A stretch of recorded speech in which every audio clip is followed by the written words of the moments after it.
Mesdames et messieurs, bonsoir et bienvenue sur votre émission Le Loft. C'est un plaisir pour moi de vous recevoir comme d'habitude. J'espère que vous avez passé un bon début de semaine, en tout cas, et que tout se passe bien pour vous. Et ben, comme vous pouvez le voir ici, ben, nous avons gardé la pêche, hein. Je suis vraiment contente d'être avec vous sur votre émission Le Loft Lifestyle. Cette petite émission à travers laquelle on parle un petit peu de tout, de nos quotidiens, des différents thèmes. En tout cas, vous serez bien servis aujourd'hui parce que nous avons décidé de parler d'émotions. Et oui, aujourd'hui, notre thème du jour va nous parler de la gestion des émotions dans la sphère professionnelle, mais également personnelle, parce que c'est très, très important. Mais permettez-moi, s'il vous plaît, d'accueillir, comme d'habitude, la lady de la gloire, toujours de cette émission, toujours imbattable, invincible. Aïe, aïe, aïe, aïe. Bonsoir et bienvenue, Lady Di. Bonsoir, Shani Best. Comment tu vas? I'm very happy d'être là ce soir. Mm. Je me sens belle et magnifique comme d'habitude, mais Ah, aujourd'hui, j'espère. exceptionnellement et extraordinairement, je suis habillée par LS Style, Hop. la marque de Lucia Bell. Donc après, je me sens comme une déesse, une reine, une fée. Ouh là Donc, là. je suis contente ce soir d'être là. Eh Et ben, j'espère que vous aussi, en me regardant. À tout à l'heure. j'ai dit restez calme. Et je vous ai dit que BFM, ce n'est pas la chaîne pour les moments, c'est la chaîne au cœur de nos défis. Nous avons un défi légendaire avec la glorieuse ce soir.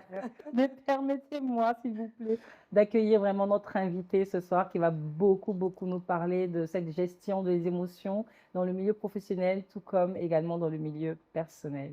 Alors, elle s'appelle tout simplement coach Lalande et Ouattara. Mais Madina, je pense que c'est plus simple, ça fait plus chou. Bienvenue, coach Madina. Merci. Comment vous allez? Ça va bien? Bien? Bien. Pas trop dépaysé par notre petite folie? Ben non, ça Du va. tout? Pas, moi, je suis un peu folle. Donc. Mais c'est bien, Je l'avais senti, je l'avais senti.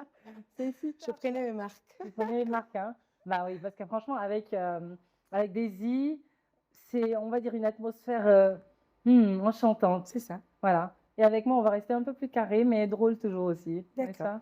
Ok. Il ne faudrait pas nous donner après des petites critiques émotions. Ça va Hein, aller. non? Je garderai ça. Tu gardes? Je garderai ça. D'accord. Alors, on va commencer l'émission vraiment par laisser d'abord Lady Di nous parler des émotions, de comment les gérer, de sa petite expérience en tout cas qui est là. Hein? Alors, une petite chronique, donc on va le jingle et on revient tout de suite dans quelques secondes.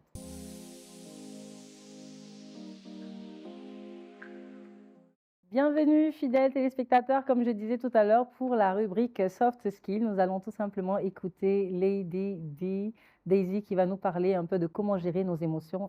Et puis voilà. Stéphanie, oui. Alors avant de parler de ça, je pense que je suis allée comme tout le monde le fait sur Google pour connaître déjà la définition. Oui. C'est quoi une émotion?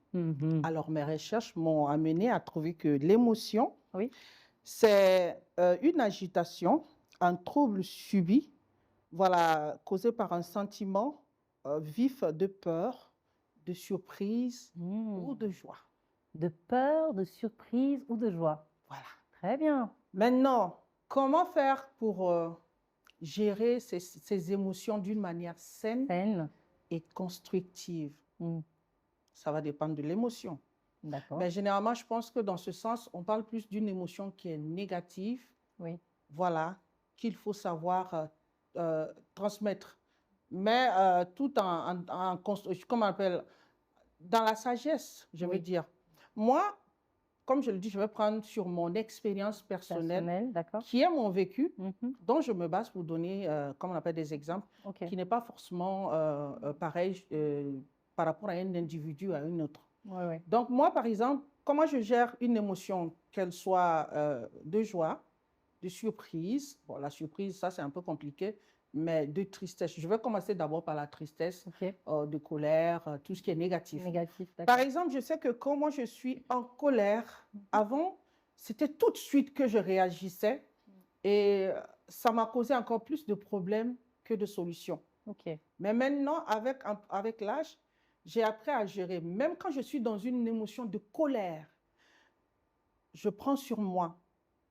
J'avale, comme on le dit, je travaille, je le rumine en moi, je laisse passer la colère à un certain degré et maintenant, je trouve la bonne formule pour exprimer Cette colère. Voilà, cette colère que quelqu'un, par mégare, a causée en moi. Ok. Et là, je discute avec cette personne.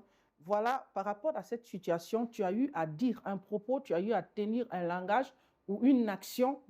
Sur le coup, j'étais très en colère, mais maintenant que ma colère est passée, je t'en parle pour que demain, tu fasses plus attention. Ok. Ça, c'est une émotion que j'ai exprimée, comment on appelle, de façon saine Saine, oui. et constructive. Oui. Et après avoir pris le temps, en fait, Voilà. d'encaisser. D'encaisser. Oui. C'est ça, c'est très important. Ok. Pareil pour la joie. Parce que souvent, quand on ne maîtrise pas nos émotions de joie, la joie peut se transformer tout de suite après en drame. Drame, Parce c'est qu'on n'a pas su se Gérer. contenir. Voilà, c'est le mot que je cherchais, se contenir. contenir. Il y a des gens, il y a des joies extrêmes qui nous tombent dessus qu'on n'attend pas par surprise. Et à force de l'exprimer sans avoir pu se contenir avant, on peut créer des dégâts Oui. qu'on n'attendait pas. Donc, même dans la joie, oui, ce petit cri, il est naturel. Refouler, mais rester calme toujours. Oui. Respirer, revisionner la situation ou la nouvelle que vous avez reçue et maintenant réfléchir à qui est-ce que j'ai envie de partager cela. Comment j'ai envie de partager cela avec la personne, comment je vais m'y prendre pour que moi, l'émotion que j'ai reçue tout de suite, que j'ai pu contrôler, que la personne ne soit pas face à cela aussi, qu'elle ne puisse pas se contrôler et que ça crée d'autres problèmes. Donc, c'est très, très important de savoir souvent se contenir devant les émotions, de souvent respirer fort, laisser passer et dans le calme, exprimer cette émotion. Voilà, en gros, c'est ce que je peux dire. Maintenant, comme on a la coach, elle a déjà concentré. J'aime bien le rapport qualité qu'elle vient de faire. Bon, moi, je suis juste la lady. Après, il y a la coach maintenant. C'est ça. Mais moi, je vous préconise exactement. Moi, je vous préconise juste, s'il vous plaît, encaisser d'abord. Voilà. Respirer ensuite. Gérer avant de vous exprimer. Effectivement, parce que... Mais j'aime bien l'expression que tu as dit, parce que dans ta façon même de l'exprimer, il y a beaucoup de tolérance. Oui. Parce que tu dis, je lui exprime ça de façon saine, mais surtout parce que je pense que la personne ne l'a pas fait exprès. Déjà, ça veut dire que tu n'en veux pas à la personne, tu ne reçois pas ça déjà comme un pic. Voilà. Ça, c'est déjà positif. C'est très important également de rester positif. Et c'est ce que je dis. Surtout quand on va dans le domaine où on est leader, comment on appelle, d'une association. Si tu gères comment on appelle, du monde, oui. Tu as besoin de vraiment savoir gérer tes émotions pour pouvoir toujours avoir une bonne autorité face aux personnes que tu gères. Parce qu'il y a des gens qui sont là pour te pousser à bout, pour que tu puisses être dans une émotion que tu ne puisses pas gérer. Et après, tu vas dire des choses. Et comme on le dit, l'eau qui est versée, on ne peut plus ramasser. On ne peut pas ramasser. Donc, c'est très important. Là, je suis d'accord. La tolérance, et prendre sur soi, trouver le bon timing pour exprimer son mécontentement. Que ce soit fait exprès ou pas, il faut que nous, on puisse se contenir. Et chacun devrait travailler à ça. Parce que moi, j'étais une personne assez impulsive. C'est réaction de mouton, comportement de mouton, réaction du berger. Oui, c'est bon. Mais quand tu atteins un certain âge, ça ne t'apprend rien. Moi, je suis plus pour ça ne t'apporte plus rien. Parce que moi, je suis pour les gens qui prennent de l'âge et qui s'assagissent, qui prennent du recul, même si la douleur est grande, même si la colère elle est grande, comment. Je décide de ne pas l'exprimer tout de suite, de mâcher ma colère, de la dissiper et de dialoguer pour pouvoir... Et quand c'est comme ça, tu as du respect même en face de la personne qui t'a causé cette émotion. Parce que c'est que dans le temps, c'est-à-dire en temps normal, même tu as quelqu'un, même tu réagis. Mais que tu aies pu prendre sur toi et revenir à lui ou à elle de manière calme pour dire, ah, ce que tu as fait la dernière fois, tu l'as senti dans mes yeux, j'étais très en colère. Et je me suis contenue parce que sur le coup, ce n'était pas le moment de réagir. Mais je te serai reconnaissante de ne plus recommencer. Très bien. C'est tout. Avec le français qu'il faut, n'est-ce pas? Je parle le français de Cheikh Anta Diop, s'il vous plaît. L'université, c'est Cheikh Anta Diop. Oh, je vous dis, l'humilité, cette femme-là, elle ne connaît pas ça. Bon, franchement, moi, j'avais une petite question, coach, par rapport à ce qu'elle a dit. C'est bien de pouvoir, on va dire, garder ses émotions comme ça et ne pas l'exprimer. Mais est-ce que ça ne se voit pas sur le visage? est-ce que l'expression de l'émotion faciale également ne joue pas un rôle? Parce que la personne qui est en face de toi peut sentir la colère, même si tu ne la sors pas, même si tu es en train de, comme tu dis, de la contenir. Et quel est le rôle, on va dire, du fait d'exprimer comme ça facialement les émotions? Bah. C'est positif aussi? Est-ce que je dirais positif, négatif? Non, c'est quelque chose qui sort de toi. C'est pas quelque chose que tu contrôles. Tu peux pas contrôler le non-verbal. Donc, c'est pour ça qu'on dit que tu veuilles pas, tu communiques. Tu peux pas ne pas communiquer. Même si tu communiques pas ta colère par le verbal, tu vas le communiquer par le non-verbal. Et il y a, on nous dit, c'est en PNL, on dit il y a 93% de non-verbal et 7% de verbal dans une communication. Donc, même si tu ne dis pas ce que tu ressens, mais tu l'envoies. Et tu le vois pendant les recrutements. Hein. Des fois, tu le reçois. J'ai eu l'opportunité d'être dans du jury de recrutement. Et il y a des gens qui viennent et la personne n'a rien dit. La personne n'a rien fait. Mais c'est déjà non. C'est déjà non pour toi. C'est-à-dire que ce n'est pas une personne que tu vas valider. Oui, tout à fait. Parce que la personne a communiqué quelque chose sans savoir. Effectivement. Et tu as reçu une communication qui n'est pas bonne. Oui. Mais la personne n'a pas ouvert la bouche. Alors, je viens d'apprendre quelque chose d'essentiel aujourd'hui. La communication non verbale. Non verbale, c'est extraordinaire. Et c'est tellement vrai que je pense que nos téléspectateurs qui nous suivent, il y a beaucoup qui comprendront pourquoi ils sont partis faire une entrevue, un entretien, et qui n'a pas été validé. Mais je n'ai rien dit, mais on m'a dit non. Voilà, tu as communiqué non verbalement. Ça, c'est vraiment important. Et ton non verbal. Il faut dire qu'est-ce que souvent ça dépend de la personne. Tu peux communiquer de façon non verbale sans même être conscient de ce que tu as. Mais on n'est jamais conscient, en fait, dans le non-verbal.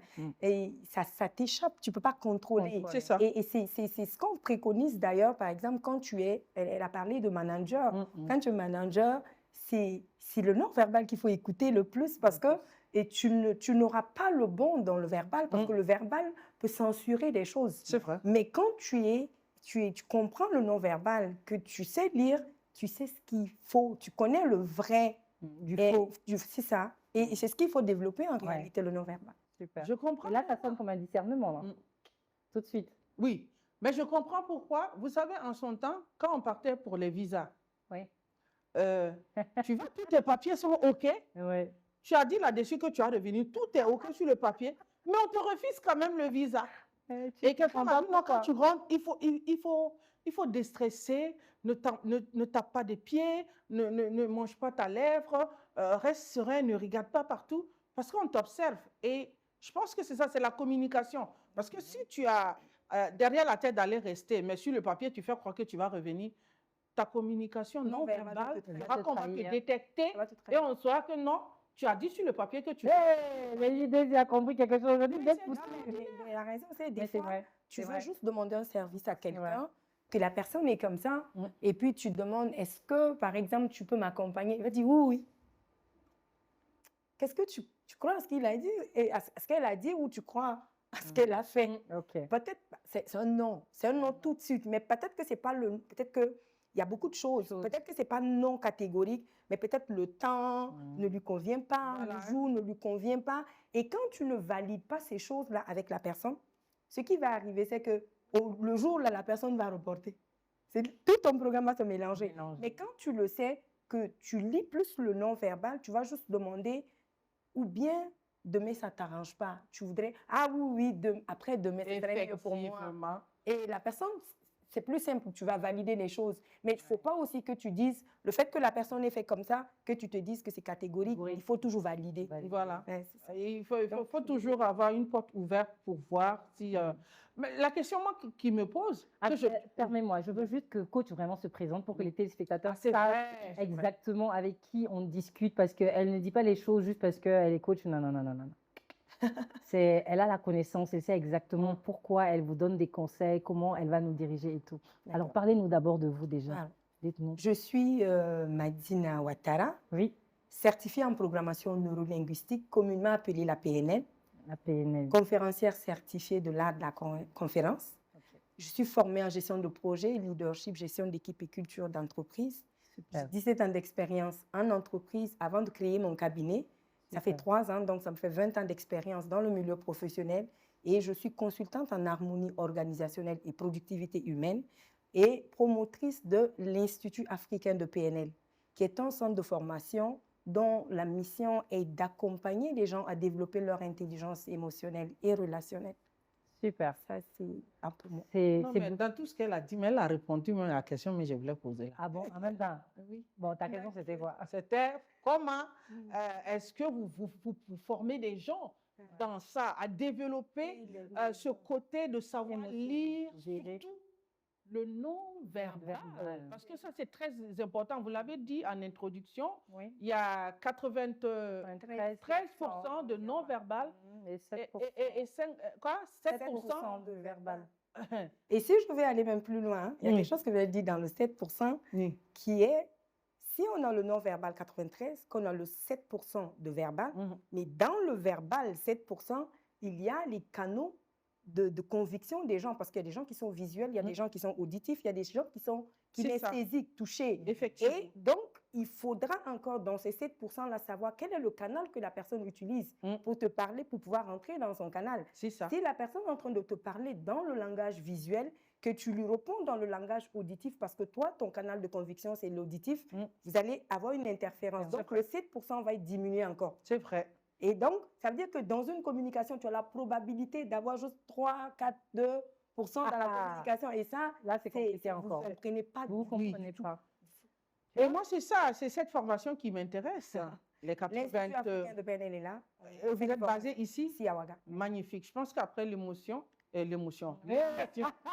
Alors, je crois que les émotions vont peut-être monter là. C'est ça. Et je pense que ça, ce sont des débats. Tous les débats sont constructifs, mais pour moi particulièrement, c'est quelque chose qui m'intéresse beaucoup. Parce qu'une fois qu'on est en face d'un être humain sur lequel on sait lire les émotions, ça nous fait gagner énormément en temps. Et je trouve que c'est magnifique. Parce que, comme vous l'avez dit, tu peux demander un service à quelqu'un, sa réponse tout de suite, tu valides la réponse, mais en fait, la personne a eu des émotions en même temps, non, oui et non. Et toi, tu as plus vu le oui sans avoir vu le non. Et à la dernière minute, tu te retrouves dans des pétards parce que, bon, la personne, est-ce qu'on ne peut pas reporter? Et pourtant, il y a des choses qu'on ne reporte pas. Après, si on est formé à savoir lire tous ces signes-là, voilà, quand quelqu'un te dit oui, tu sais qu'il a dit non, tu prévois un plan B. Le jour où il t'appelle, mais pourquoi je dis non? Tu m'as dit oui, mais je savais que c'était non, quoi. Donc, écoute, j'ai prévu quelqu'un. Je ne suis pas très sûre que c'est une bonne chose de former des mais moi, je gagne en temps. Parce que moi, mon non, c'est non. Mon oui, c'est oui. Et quand je dis oui, c'est un problème de conscience. Quand je dis oui pour m'engager à quelqu'un, si je ne le fais pas, je ne suis pas en paix avec moi-même. Mais il y a des gens, leur non, leur oui ou non, bon. Voilà, ça ne les fait rien. Il peut se lever selon son émission, exécuter ou ne pas exécuter sans que cela puisse lui faire quelque chose. Mais moi, ça me fatigue. Donc, ça fait que je suis obligée de dire un non. Et quand un non est catégorique, oui, il n'est pas forcément catégorique. Après, si j'ai le temps, je peux t'appeler, vous dire, bon, j'avais dit non, mais je peux. Mais quand je dis oui, je m'y attelle. C'est comme ça. En cas de force majeure, peut-être, mais voilà. Super. Alors, coach, dites-moi, quelles sont les émotions les plus difficiles à gérer en général que vous rencontrez? Tout dépend d'une personne à une autre. Moi, je n'aime pas affirmer les choses oui, non, parce que c'est différent. Ce qui peut être pour moi difficile à gérer, que je peux appeler difficile à gérer pour quelqu'un d'autre, ça peut ne pas être difficile à gérer. Mais de façon générale, on peut prendre le deuil, par exemple, qui sont des émotions. C'est difficile à gérer. La peur est difficile à gérer. Elle parlait de joie aussi. La joie, ce n'est pas quelque chose aussi, la plupart du temps, qu'on pense qu'il faut gérer, mais c'est quelque chose qu'il faut gérer. Donc, je pense que c'est plus la peur même qui est quelque chose d'assez difficile. Et de la peur découle beaucoup d'autres émotions. Donc, je vais dire peut-être la peur. OK. Et comment est-ce qu'on peut identifier ce problème-là chez quelqu'un? Pour vous qui êtes coach, quand vous voyez une personne qui est vraiment, on va dire, qui est vraiment apeurée pour tout, qui a toujours une crainte de tout, comment vous distinguez ça à travers justement la corporelle? Mais c'est pas que comment je vais dire ça? C'est-à-dire que en tant que coach, si je passe pas le temps à vérifier qui a quelle émotion, si je suis dans une posture où c'est quand tu as besoin que tu viens. Donc, quand tu viens chez moi en m'exprimant le fait que tu as un problème de peur. Et à partir de ce moment, je peux commencer à observer chez toi qu'est-ce qui est là, je vais aller valider. Tantôt, on discutait, je disais, il faut aller valider. Il ne faut pas juste analyser à partir de toi-même ton propre point de vue en disant s'il y a ci, c'est qu'il y a ça. Moi, je ne suis pas du tout de ça. Donc, tu peux avoir 5 personnes devant toi qui ont peur, mais la source de la peur n'est pas pareille. C'est vrai. Donc, je vais aller valider à travers justement le processus de coaching, ça c'est toutes des techniques, pour aller fouiller qu'est-ce qui fait, quelle est la source, quel est l'élément déclencheur en fait qui aboutit, parce que la peur c'est une conséquence. Donc, je vais juste aller chercher l'élément déclencheur et on va désactiver l'élément déclencheur avec les outils qu'on a pour permettre à la personne de ne plus avoir le déclencheur et donc de stopper la peur. J'aime bien l'expression désactiver parce que bon, je pense que la suite de ma question, c'était de savoir en fait comment identifier, on va dire, cette émotion-là afin qu'elle ne devienne pas une problématique justement dans la vie de cette personne. Le déclencheur. Dès que tu trouves le déclencheur, tu modifies, tu désactives le déclencheur et puis c'est bon. D'accord. C'est magnifique. Et quelles sont les pratiques en tout cas qu'on peut recommander par exemple pour la colère? Parce que je sais que c'est une des émotions que beaucoup de gens ont du mal à gérer. Et c'est vrai qu'en entreprise, ça peut être quelque chose de très coûteux. Ça peut te coûter ton emploi, ça peut te coûter beaucoup de choses. Comment gérer la colère? OK. Je vais aller d'abord avec une histoire, une petite histoire avant de répondre. D'accord. Il y a quelqu'un qui m'a demandé, est-ce que, coach, tu peux me donner des outils pour gérer mes émotions? Et j'ai répondu non, je ne peux pas. Et la personne a dit, mais comment ça? C'est ce que tu fais. J'ai dit non, je ne fais pas ça. J'accompagne les gens à développer leur intelligence émotionnelle. Ce qu'on fait, c'est qu'en donnant des outils, c'est comme donner des outils à l'intelligence académique pour gérer l'émotion. Ce n'est pas son rôle. Le rôle, en fait, de l'intelligence académique, c'est de nous permettre de faire des choses, de poser des actions. Mais l'intelligence émotionnelle, aussi une autre intelligence qui est là. Pour développer notre intelligence académique, on est parti à l'école. On a fait un cursus scolaire qui a développé cette intelligence-là, qui nous permet de réfléchir, d'avoir une certaine manière de faire des choses, et on les fait. C'est de la même manière. La gestion des émotions, c'est pas on se lève un matin, on prend un outil, on respire, ça va calmer juste l'instant. Mais moi, je ne travaille pas dans l'instant, je travaille dans la durée. Donc, comment est-ce que tu peux gérer les émotions dans la durée? Je ne l'appellerai même pas gérer les émotions. C'est-à-dire, il faut développer cette intelligence-là qui va te permettre de gérer les émotions de façon naturelle. Il faut que la gestion des émotions devienne une nature. Il ne faut pas lutter avec, parce qu'à un moment donné, quand tu luttes, tu vas lâcher. C'est clair. Parce que l'intelligence émotionnelle et l'intelligence académique va être fatiguée. Tu lui donnes un outil aujourd'hui, tu dis, bon, on respire. Le matin, tu respires. À un moment donné, tu ne contiens plus, tu vas exploser parce que c'est pas son travail. Donc, pour moi, il faut travailler au développement de l'intelligence émotionnelle. Un point. Et ça, c'est un cursus. Et c'est ce cursus qu'on propose à l'Institut africain de PNL. Super. Maintenant, la question que moi je pose... Pardon, comme je veux rester dans le même truc, parce que dans le milieu professionnel, il y a beaucoup de stress aujourd'hui. C'est ça. On a beaucoup plus de stress. Et souvent, on néglige. Tu as des gens, quand tu leur parles de stress, ils se disent « Oh, c'est des trucs de blanc, c'est rien. » Alors que tu en as qui se sentent pas bien juste à cause de ça, en fait, qui ont du mal à gérer en fait, le stress, qui ne sont pas forcément productifs ou qui sont juste pas, peut-être qu'ils sont même productifs. Tu en as d'autres qui arrivent à être productifs, mais qui sont désagréables avec les collègues. Donc, comment gérer le stress professionnel aujourd'hui en entreprise? Je pense que ça, c'est un gros problème pour tous ceux qui sont en entreprise et qui viennent de divers horizons, en tout cas, de divers horizons. D'accord. Alors, la gestion du stress, enfin, le stress est nécessaire, hein. On a besoin d'une dose de stress pour bouger. Pas de stress et on va... C'est ça. On a besoin... Le stress devient problématique quand ça déborde. Donc, et aujourd'hui, avec dans les entreprises, la nécessité d'atteindre les objectifs, il y a la compétition à tous les niveaux. Donc, ça fait que ça demande beaucoup de ressources internes qui va créer le stress chez les gens. Et ce stress-là, pour le gérer, encore une fois, la manière la plus sûre, c'est le développement de l'intelligence émotionnelle, certes. Mais sur le coup, comme ça, on peut utiliser des techniques comme l'ancrage, qui permet... Comme l'ancrage, j'ai expliqué tantôt, qui permet en fait de gérer dans le court terme les trucs. Mais quand tu l'associes à plusieurs autres outils, ça permet le développement de l'intelligence émotionnelle. Ok. L'ancrage, par exemple, c'est une technique qui permet de détourner l'attention du problème. C'est-à-dire qu'il y a Ok. des gens, on a des valeurs différentes. Ouais. Il y a des gens qui ont, par exemple, des valeurs famille Mhm. et que leur famille, c'est tellement quelque chose qui les apaise, qui les stimule, que quand tu es dans cette optique-là, tu peux prendre, par exemple, une photo de ta famille Ah. que tu mets juste à côté et à chaque fois que le stress, en fait, tu fais un ancrage, c'est-à-dire que tu amènes la photo à être un déclencheur de paix. Tu relis l'émotion.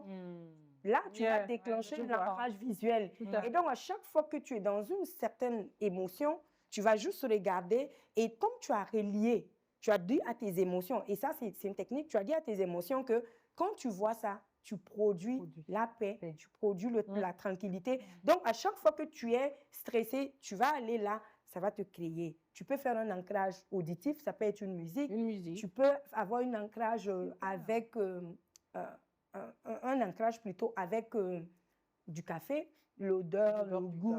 café. Tu stimules tes cinq Un sens, en tableau, fait. un objet. C'est ça. Donc, tu vois souvent des gens qui décorent leur bureau. C'est pas pour décorer que ce soit joli. Ça peut être un ancrage. Ça Effectivement. peut être un ancrage. Quand je suis dans un... Moi, personnellement, le matin, quand je prends du café, c'est comme tout mon système dit, il est l'heure de travailler. Travaillons. Donc, ça fait un ancrage. Donc, tu peux créer des ancrages qui permettent de déstresser. Mais c'est des choses que tu vas faire. Mais à un moment donné, il faut que ce soit une nature. Effectivement. C'est ça. Magnifique. Magnifique. Mais oui, j'ai oublié ma question. C'est ce que j'ai oublié. Alors, Mais je suis subjuguée et en même temps accrochée aux lèvres de la dame parce que c'est vrai que nous sommes dans un monde où il y a de plus en plus de femmes intelligentes qui ont beaucoup à donner. Mais vous m'impressionnez et c'est magnifique. Wow. J'adore. C'est une émission qui m'apporte beaucoup. Ah, Et ouais, j'ai oublié ma question quand même. Alors moi, j'ai une question, on va dire, vraiment terre à terre pour les gens qui suivent. Quand tu es en colère, tu as des gens qui sont, elle a dit un mot tout à l'heure, impulsif. Tu as beaucoup de personnes qui sont comme ça. Très impulsifs, c'est-à-dire tout de suite face à une émotion, ils réagissent en fait. Ils ne prennent pas le temps forcément de se contenir, comme elle l'a dit. De comprendre. Oui, bon, comprendre. En ce moment, c'est même pas dans la tête, ça résonne même pas comme ça en fait. C'est trash. Tu m'as fait ça, faut que je te fasse ça, faut que tu sentes que tu m'as blessé et tout. Et quand tu es face à une personne comme ça, pour toi qui es de l'autre côté, comment tu peux aider la personne par exemple à se calmer? C'est-à-dire tu es face à un patron par exemple qui est nerveux comme ça, qui est impulsif. T'en as qui, comment tu réagis? Quelle est la bonne façon en tout cas? Encore une fois, pour moi, il n'y a pas de bonne façon et de mauvaise façon. Hein. Ça dépend de la personne qui est en face de toi. C'est pour ça que quand tu es avec des gens, il faut les connaître. Il faut connaître qui est qui. On est trop différents. Tu peux avoir un patron qui est quelqu'un qui est visuel. J'aime bien utiliser les canaux. Parce que les canaux permettent en fait de rentrer, de vraiment toucher la personne. Tu as par exemple un patron qui est... déjà, pour moi, quand il y a quelqu'un en colère, c'est de rester. Parce que tu ne peux rien faire. Il faut juste rester calme. Voilà, et attendre. Tu ne peux rien faire. C'est des moments où tu ne peux rien. Mais maintenant, si par exemple, tu as un patron qui est kinesthésique, par exemple, qui est touché, mais peut-être que moi, je le faisais avec un de mes patrons, hein, qui, quand il était... Enfin, ce n'était pas quelqu'un qui rentrait trop en colère, mais quand je sentais qu'il était vraiment mal en point, je faisais un café.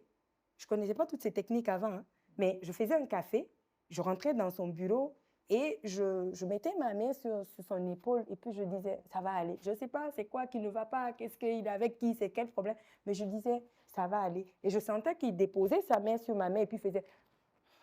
Wow. Et il prenait son café. Et lui, moi, je savais que lui fonctionnait comme ça.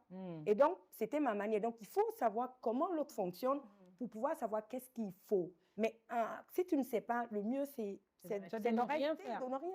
Pour ne pas faire des bêtises non plus. C'est ça. Parce qu'il y a des patrons là, tu vas les déposer des saltos avant. Quelqu'un qui est, par exemple, visuel, la plupart du temps, il n'aime pas le toucher. Il n'aime pas le toucher. Oui. Et donc, quand tu fais ça, ça va l'énerver plus. Et moi, je suis comme ça. Quand je suis énervée, je ne veux même pas qu'on essaie de me calmer. Calmer, voilà.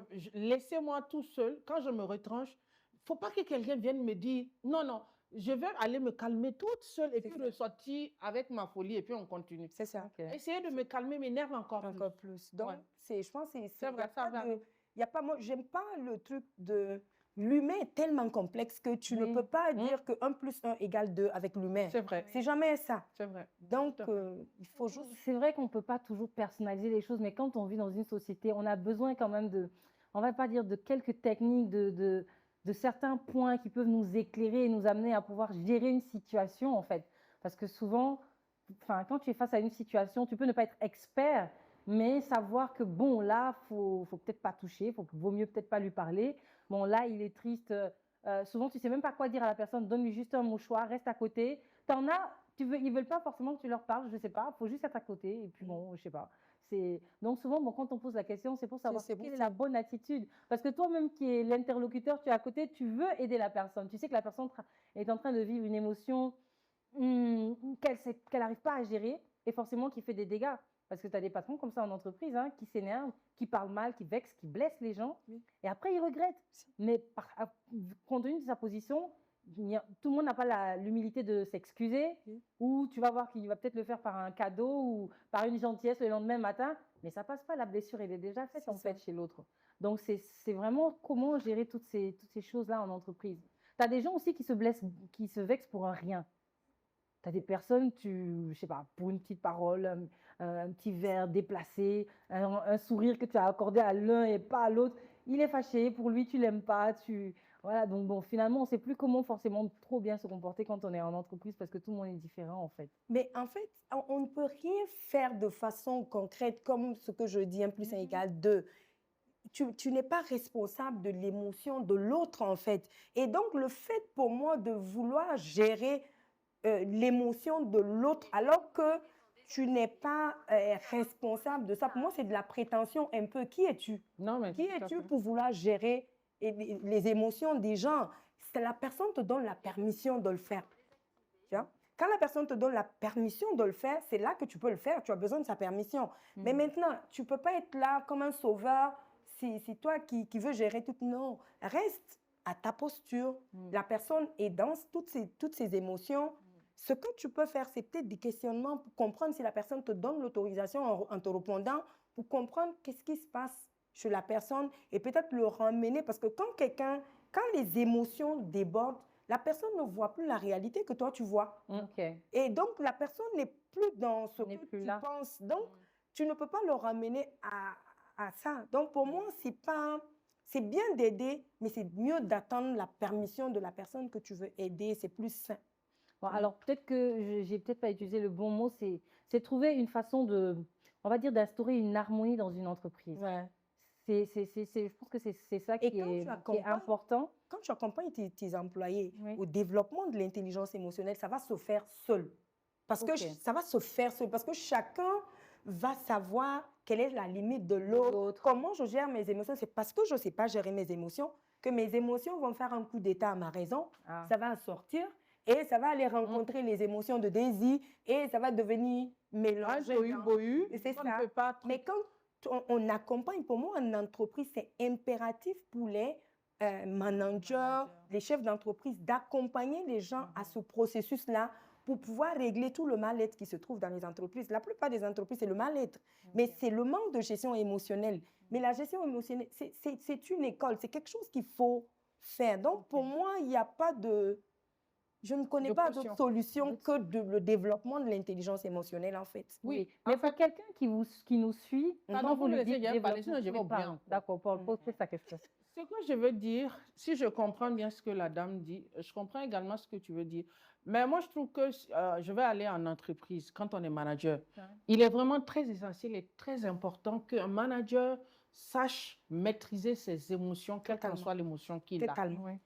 Donc, et aussi être très observateur de son environnement qu'il manage. Parce que, par exemple, si vous êtes manager et moi qui suis votre employé, vous savez que je suis une personne pétillante de nature. Et un matin, je viens, vous ne sentez pas cette pétillance, ça doit interpeller ça. le manager Absolument. qui trouve un instant, dit, ah, si tu peux me ramener un café, ramène, oui, mais c'est bizarre, t'es pas comme d'habitude, il y a un problème. Être observateur. Bien sûr. Et quand tu observes tes employés, tu sais qui est qui s'énerve au quart de tout. Et même quand il s'énerve au quart de tout, tu sais comment l'aborder, puisque toi, tu as les armes pour ça. Tu sais comment l'aborder pour le dire, ah, j'ai suivi l'action, ça ne valait pas le coup de truc la prochaine fois. Essaie de... Et c'est comme ça qu'on peut peut-être, sans trop de prétention, accompagner les gens à l'intelligence émotionnelle, à les accompagner. Bon, la dernière fois, ça s'est passé comme ça, le Big Boss m'a interpellé. Ça interpelle. Je pense que c'est ça, connaître l'environnement et les gens avec lesquels on vit peut nous aider, si on maîtrise nos émotions, à pouvoir, eux, les aider en retour. Moi, mais voilà, ici, je suis professeur, même dans le truc. Mais en fait, tu vois c'est bien ce que tu dis, mais justement, moi, ma question, c'est que le manager, il peut savoir comment gérer. Mais si tous les autres, justement, autour de toi s'expriment n'importe comment, n'arrivent pas à gérer leurs émotions, tu vas te sentir dépassé. Pour moi, c'est ça, en fait. C'est comment, en fait, essayer de trouver un équilibre dans une entreprise où, déjà, pour moi, parler des émotions, c'est pas tous les jours qu'on parle de ça, pour que les gens, déjà, acceptent que c'est un réel problème et que c'est nécessaire pour chacun d'arriver à gérer ses émotions pour respecter, on va dire, l'individualité de l'autre ou en tout cas la présence de l'autre dans l'environnement professionnel. C'est ça, en fait, ma question. Mais à un moment donné, il faut virer. Il faut être avec les gens qui te donnent de la... Voilà, ça c'est ton côté. Elle va virer tout son service. Je comprends la question de Stéphanie, mais en même temps, c'est la question à laquelle je ne réponds jamais quand je vais en formation. Parce que les gens, quand tu vas par exemple en formation, les gens s'attendent toujours à ce que tu leur dises quoi faire. Fais comme ci, comme ça. Mais ce qui se passe, c'est que même si tu dis quoi faire, que les personnes vont essayer ce que tu dis, ça ne marche pas. Le taux d'échec est plus élevé que le taux de réussite. Pourquoi? Parce que ce qu'on doit faire, l'action juste, doit être basée sur un processus. Il y a un processus interne qu'on fait et l'action qu'on va poser doit être déposée, si je peux dire ainsi, sur ce processus intérieur. Maintenant, quand ce processus intérieur n'est pas fait, l'action que tu vas dire de faire, il y a une incohérence de la personne avec l'action que tu lui demandes de poser. Ça ne peut pas être, ça peut pas marcher en fait. Ce côté que les gens ne veulent pas, c'est ce côté sur lequel j'insiste, qui est le côté du développement de l'être. Il faut travailler. Il faut développer l'être. Il faut créer de la cohérence à l'intérieur de soi pour pouvoir faire ce qu'on veut faire. C'est ça. Mais quand tout le monde pense qu'il est bien comme il est, donc bon, quand quelqu'un dit qu'il est bien, c'est comme si moi, je me dis, je coach, et puis j'estime que Daisy n'est pas bien. Mais qui suis-je? C'est ça. Qui suis-je pour dire que Daisy n'est pas bien? Mais si tant que Daisy pense qu'elle est bien, elle est bien. Jusqu'à ce qu'elle vienne me dire qu'elle n'est pas bien, c'est à ce moment qu'elle me donne l'autorisation d'intervenir. Même si je vois qu'elle n'est pas bien, qui suis-je? Et je l'évalue même par rapport à quoi? Par rapport à ma carte du monde. Est-ce que ma carte du monde, c'est universel? Non, c'est ma carte, c'est ma perception de la vie. Mais ma perception de la vie n'est pas la perception de l'autre. Donc, tant que l'autre estime qu'il est bien, ben, il est bien. Ben oui. Mais maintenant, je vais rejoindre Daisy un peu. Tu vires. Oui, vous virez. Parce que je pense que c'est un complot. Il ne faut pas écouter ça.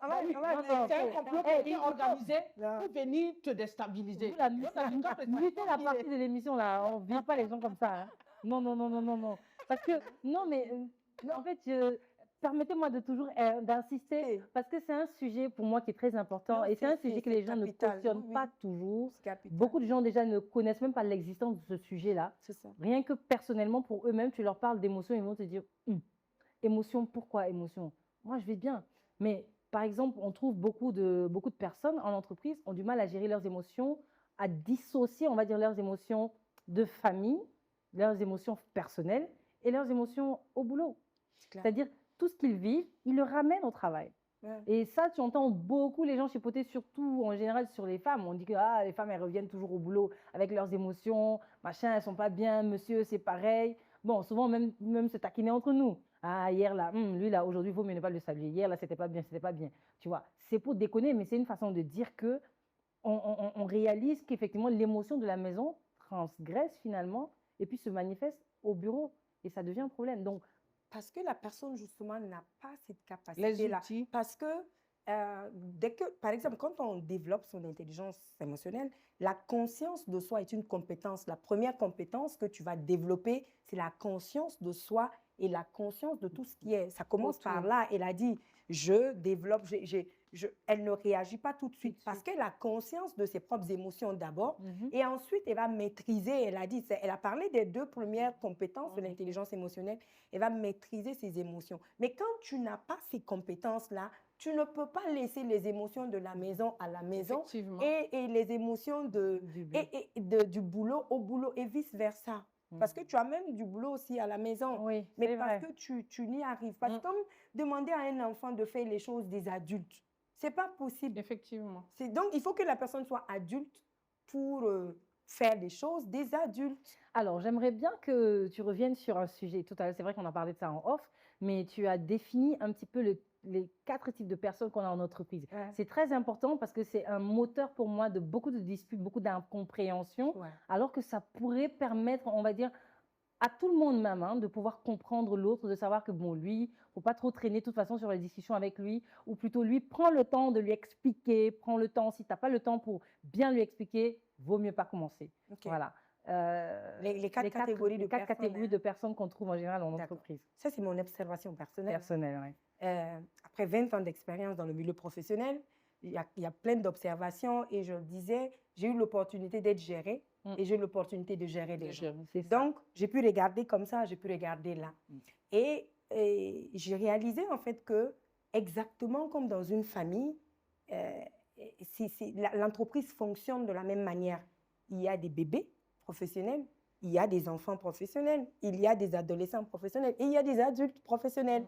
Et les 4 personnes n'ont pas la même manière de réagir. La catégorisation, là, n'est pas liée à la compétence ni à l'expérience de la personne. C'est lié au développement de son intelligence émotionnelle. Parce que ce qui fait leur différence, c'est leur réaction face aux circonstances, aux situations et aux personnes qui les entourent.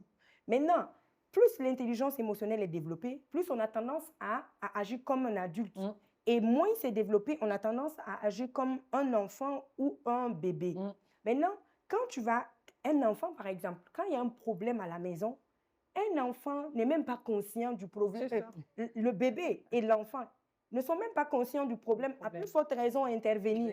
Maintenant, quand tu lui en veux, parce qu'il ne s'implique pas, il y a un problème. Ça ne fait pas partie de sa mentalité de s'impliquer, parce que ce n'est pas son problème. L'enfant va sortir, aller vaquer à ses occupations, aller faire ses trucs et revenir te demander et d'exiger des choses sans se rendre compte qu'en réalité, il n'y en a pas. Ça, c'est les enfants. Et les enfants d'entreprise fonctionnent comme ça. Ils vont demander des choses au patron. Ils s'en foutent de il y en a ou il n'y en a pas, c'est comme ça. Il faut juste donner. Mais c'est leur mentalité, ce n'est pas de la mauvaise foi. Alors, je précise, quand elle dit les enfants en entreprise, ce n'est pas dire qu'il y a des enfants qui sont en entreprise. Non, non, non. Non, c'est l'émotion. On parle des personnes adultes qui travaillent en entreprise, mais émotionnellement qui sont enfants. Qui se comportent comme des enfants. Voilà. Parce que tu peux voir quelqu'un qui est en poste de responsabilité, qui est un directeur, mais qui est caractérisé par l'égoïsme, par exemple. L'égoïsme, c'est l'enfant. L'enfant est égoïste, tourné vers moi, tout est moi. Et tu as des gens comme ça en entreprise. Moi, au détriment de l'autre. Ça, c'est les enfants. Mais en même temps, l'enfant n'aime pas le conflit. C'est l'enfant aime être aimé, il faut l'aimer. Mais en même temps, l'enfant a des comportements qui créent le conflit. Ce sont des gens ambigus en entreprise. Parce que l'égoïsme va créer le conflit, mais en même temps, il ne veut pas le conflit. Donc, quand tu as des enfants, il faut savoir comment gérer. Et l'enfant aime être aimé. Et ce sont les enfants qui vont dire, on ne nous aime pas en entreprise ici, on n'aime pas les gens et tout, parce que l'enfant estime qu'on doit aimer. Mais un adulte va se dire, mais on n'est pas là pour être aimé. Mais ça, c'est le langage des adultes, ça, ce n'est pas le langage de l'enfant. C'est ça, de l'enfant. Et l'adolescent est caractérisé par l'orgueil. Ce sont des gens qui pensent qu'ils connaissent tout. Oui. Et tu es en entreprise des adolescents, et généralement, ce sont les gens qui occupent des postes de responsabilité, qui estiment qu'eux, ils connaissent tout. Donc, tu n'as rien à leur montrer, en fait. Tu n'as rien à lui apprendre. Parce qu'ils ont l'expérience.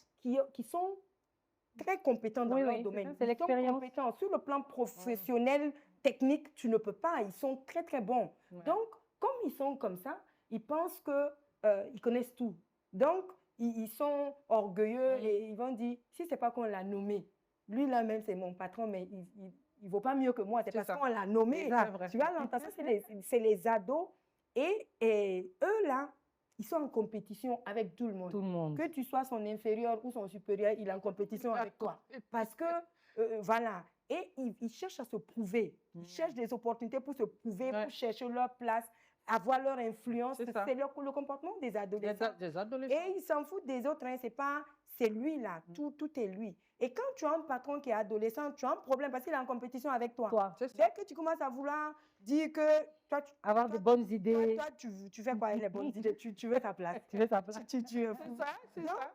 Et là, on a des patrons, des directeurs qui sont des ados. Et ce sont des gens qui défient l'autorité. Hein. C'est-à-dire que le patron, il défie l'autorité et tout. Et tu as des adultes. Les adultes... La meilleure catégorie, en fait. C'est ça. Ce sont des gens qui ont atteint... Mais je donne une image, en fait, des ados. C'est comme quelqu'un qui a une grosse tête et un petit corps. Tu vois, c'est déséquilibré. Et tant que tu ne développes pas l'intelligence émotionnelle pour que l'autre partie du corps grandisse pour supporter le poids de la tête, tu es déséquilibré. En fait. Oui, bien sûr. Ce sont des gens, j'aime bien ça, qui, tu sais, il marche et puis il peut tomber et puis il pense que c'est quelqu'un qui l'a poussé.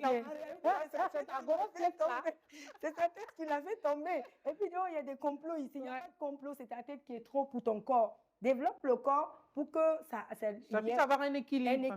Et l'adulte, en fait, à ça, il est très compétent sur le plan technique, mais il est aussi compétent sur le plan émotionnel. Et ce sont des gens responsables. Quand il y a un problème à la maison, l'adulte n'attend pas qu'on lui dise « il faut faire ça ». Tout de suite, il commence à chercher des solutions. C'est ça. Il s'implique comment je fais parce qu'il estime qu'il est responsable. Et quand tu as des adultes dans ton équipe, mais tu as la meilleure équipe qui soit. Extraordinaire. Et c'est ça, ils anticipent toujours. Tu as moins de recherche de se faire aimer. Tu as moins de personnes qui ne sont pas conscientes. Si ils ont la mentalité du bébé, tu as beau faire asseoir tout le monde ici pour leur expliquer le problème qui se trouve dans l'entreprise.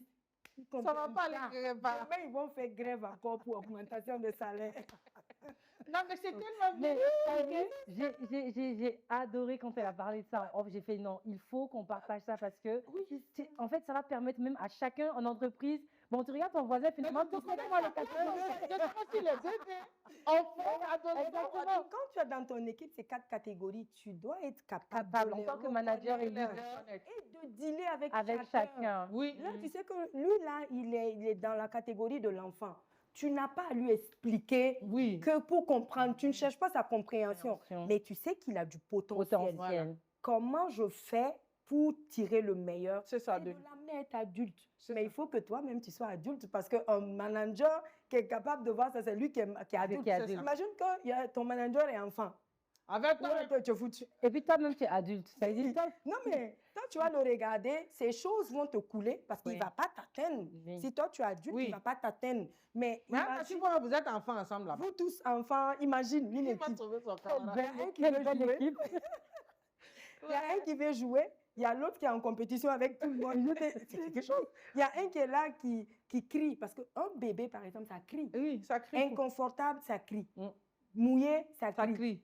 Fin, tout le monde a sa sacrée. Tu ne sais pas qu'est-ce que le bébé a en réalité. Donc, et le bébé, ce sont des gens qui sont très communication limitée.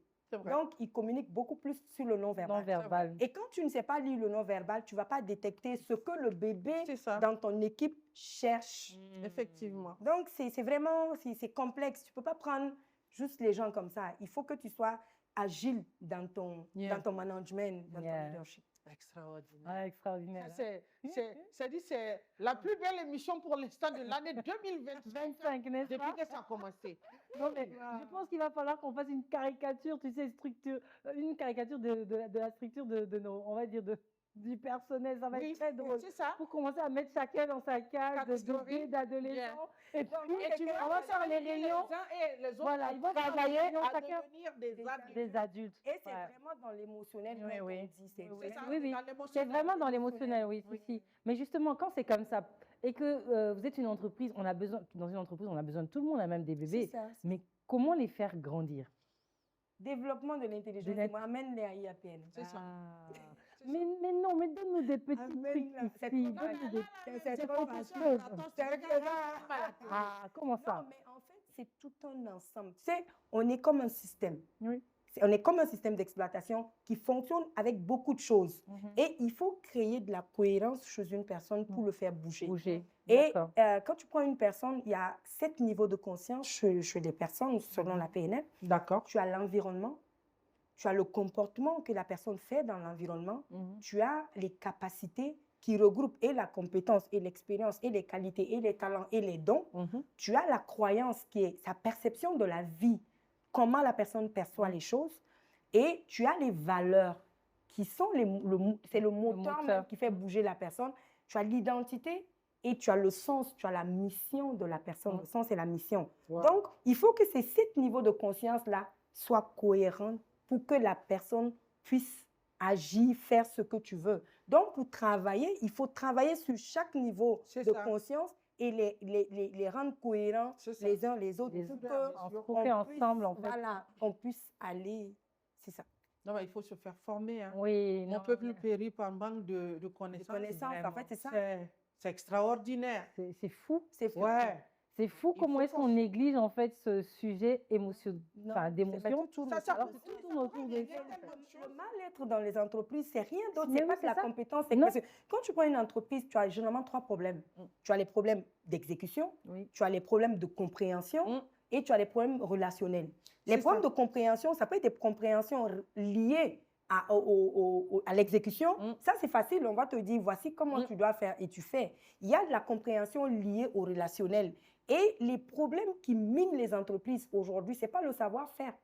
C'est la compétence émotionnelle. C'est le relationnel là qui crée le problème. Et le mal-être est dans les entreprises, ça veut tuer les gens. Mais bien sûr. Le stress, la dépression, des choses qu'on ne connaissait pas, qui sont là. Mais c'est le côté relationnel. Mais le côté relationnel, ce n'est pas avec l'intelligence académique qu'on va le gérer.